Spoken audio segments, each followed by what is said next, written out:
नमस्कार बच्चों, मैं डॉक्टर शिवानी पांडे आप सभी का इस नए वीडियो में स्वागत करती हूँ।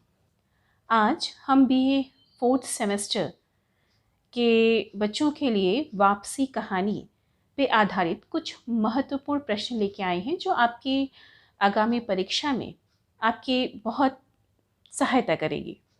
तो चलिए आरंभ करते हैं। वापसी कहानी की लेखिका का क्या नाम है? उषा प्रियमवदा। वापसी कहानी का मुख्य पात्र कौन है या नायक कौन है? या इस प्रकार से प्रश्न पूछा जा सकता है कि वापसी कहानी का मुख्य केंद्र कौन है या मुख्य चरित्र कौन सा है? उत्तर है गजाधर बाबू। गजाधर बाबू कौन सी नौकरी से रिटायर हुए थे? रेलवे की नौकरी करते थे वे, और उनकी पोस्टिंग छोटे रेलवे स्टेशनों पर होती थी। गजाधर बाबू ने रेलवे में कितने वर्ष नौकरी करी? उन्होंने 35 वर्ष रेलवे में नौकरी करी। रेलवे क्वार्टर में गजाधर बाबू की सेवा कौन करता था? जो उनका सेवक था उसका नाम था गणेशी। गजाधर बाबू के लिए गणेशी की पत्नी ने क्या दिया? बच्चों, जब गजाधर बाबू रिटायर होने के बाद अपने घर जा रहे थे तो मार्ग में कुछ खाने के लिए गणेशी की पत्नी ने बेसन के लड्डू बना के गजाधर बाबू को दिए थे। गजाधर बाबू ने गणेशी को बिटिया की शादी कब तक कर देने के लिए कहा? अगहन तक। रिटायर होने पर गजाधर बाबू को किस सुख की कामना थी? पारिवारिक सुख की कामना थी। बच्चों, उन्होंने अपना संपूर्ण जीवन जो है वो रेलवे स्टेशन पे की नौकरी करते हुए काटा और अपने बीवी और बच्चों को शहर में उनकी शिक्षा के लिए उच्च शिक्षा प्राप्त कर सके, इसलिए उन्हें शहर में रखा। और अब रिटायर होने के बाद वो पारिवारिक सुख की कामना के लिए अपने परिवार में वापस जा रहे थे। गजाधर बाबू की कितनी संतानें थीं? उनकी 4 संतानें थीं, जिनमें जो बड़े बच्चे थे अमर एवं कांति, इन दोनों का विवाह रिटायर होने तक गजाधर बाबू कर चुके थे। और उनसे जो 2 छोटे बच्चे और थे उनका नाम था बसंती और नरेंद्र। ये दोनों उच्च कक्षाओं में पढ़ रहे थे। गजाधर बाबू ने बसंती को किसके घर जाने से रोका? उत्तर है शीला। गजाधर बाबू जब अपने घर पहुंचे तो उनकी पत्नी ने बातों बातों में कहा कि शाम को उनकी छोटी बेटी बसंती अपनी सखी शीला के यहाँ बहुत अधिक समय व्यतीत करती है, इसीलिए गजाधर बाबू ने बसंती को शीला के घर जाने से रोका था। गजाधर बाबू का स्वभाव कैसा था? गजाधर बाबू बहुत ही सरल और स्नेही स्वभाव के व्यक्ति थे। गजाधर बाबू को अपने पारिवारिक सदस्यों से कैसा व्यवहार प्राप्त हुआ? ये प्रश्न है कि रिटायरमेंट के बाद जब वो घर पहुंचे तो उनको अपने पारिवारिक सदस्यों से किस प्रकार का व्यवहार प्राप्त हुआ? उपेक्षापूर्ण व्यवहार। गजाधर बाबू को अपनी पत्नी की कौन सी बात सदैव याद रही? दोपहर 2 बजे तक खाने के लिए उनकी प्रतीक्षा करना। जब कभी उनकी पत्नी रेलवे क्वार्टर में आती थी उनके पास में, तो उन्हें याद रहता था कि वो तब तक भोजन नहीं करती थी जब तक गजाधर बाबू घर नहीं आ जाते थे। उन्हें गरम गरम रोटियां बना के खिलाती थी और आग्रहपूर्वक और डाल देती थी कि आप और खाइए। तो उन्हें अपनी पत्नी का यह स्नेहपूर्ण जो व्यवहार था वो सदैव याद रहा। गजाधर बाबू किस स्टेशन पे कार्यरत थे? बच्चों, ये ज़रा ध्यान से देखिएगा, इनका रिटायरमेंट जो हुआ था वो रानीपुर स्टेशन से हुआ था।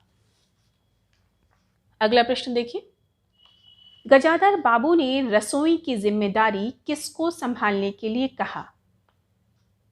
अपनी पुत्री बसंती और अमर की बहू को रसोई की जिम्मेदारी संभालने के लिए कहा, क्योंकि उनकी पत्नी कह रही थी कि रसोई में ही मेरा सारा दिन निकल जाता है, सारी जिम्मेदारी संभालते संभालते अब मैं थक चुकी हूँ। तो गुजादर बाबू ने इन दोनों को कहा कि आप रसोई संभालिए, क्योंकि सुबह बसंती को कॉलेज पढ़ने जाना होता है, इसलिए उससे कहा गया कि आप शाम को रसोई बनाएंगी, सुबह आपकी भाभी रसोई का कार्यभार संभालेंगी।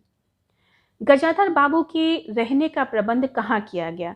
जब वे अपने परिवार में वापस लौट के आए तो उनको कहाँ प्रबंध किया गया? बैठक में। बैठक में बीचों बीच में एक चारपाई डाल दी गई थी, वहीं पे उनके रहने का प्रबंध कर दिया गया था। पत्नी द्वारा शिकायत किए जाने पर गजाधर बाबू सभी परेशानियों का जिम्मेदार किसे अनुभव करते थे?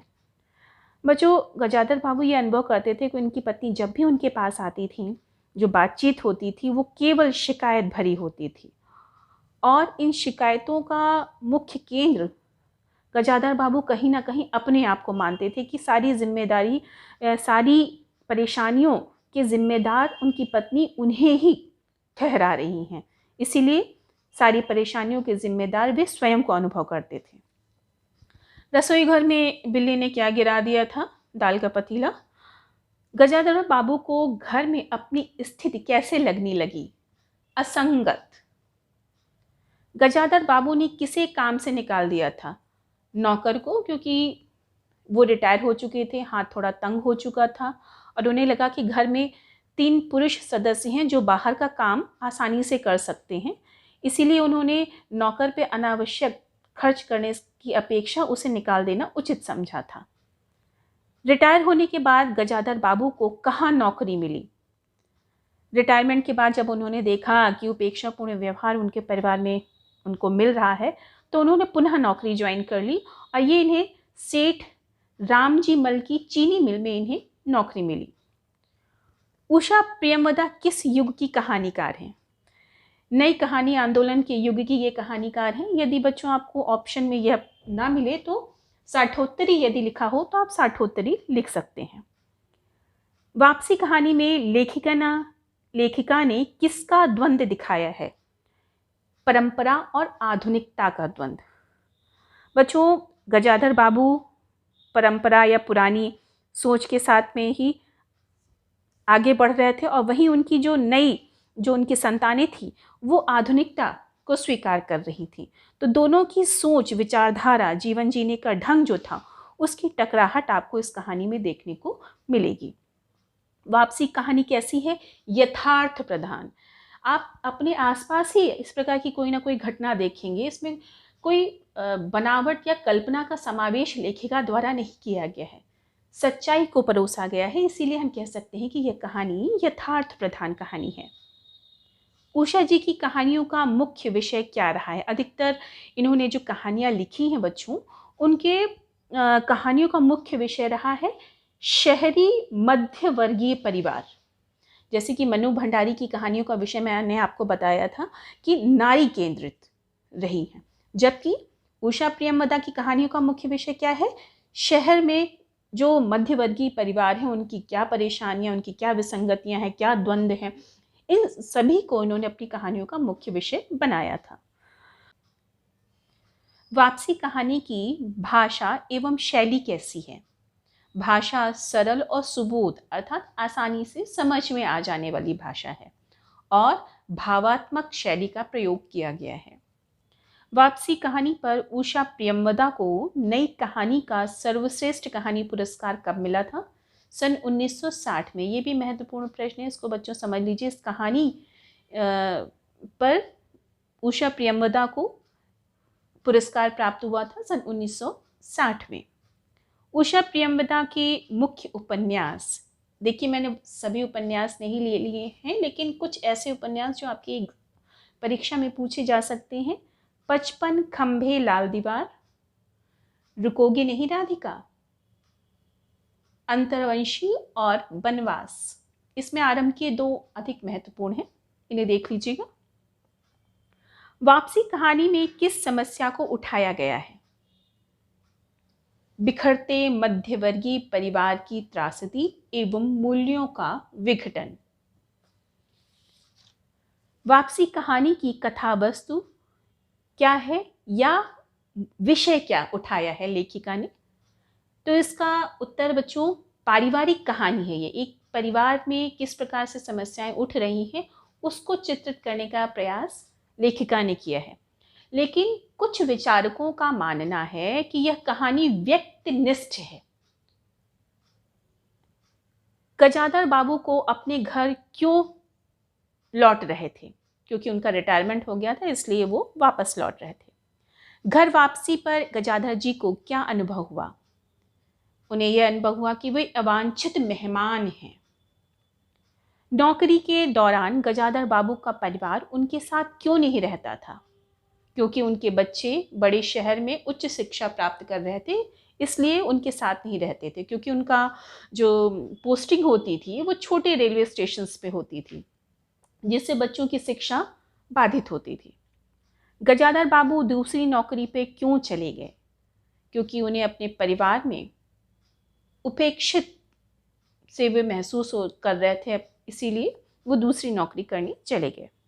गजाधर बाबू की चारित्रिक विशेषताएं क्या थीं?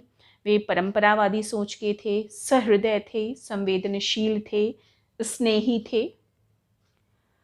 वापसी कहानी का परिवेश कैसा है? शहरी मध्यवर्गीय परिवेश है। वापसी कहानी किस शैली में लिखी गई है? यथार्थवादी शैली में लिखी गई है। गजाधर बाबू का परिवार कैसा है? शिक्षित है, शहरी है और मध्यम वर्ग का परिवार है। वापसी कहानी कब प्रकाशित हुई? ये भी महत्वपूर्ण प्रश्न है। अगस्त सन 1960 को यह कहानी प्रकाशित हुई थी। आशा करती हूँ परीक्षाओं में दृष्टि में रखते हुए यह प्रश्न आपके लिए महत्वपूर्ण साबित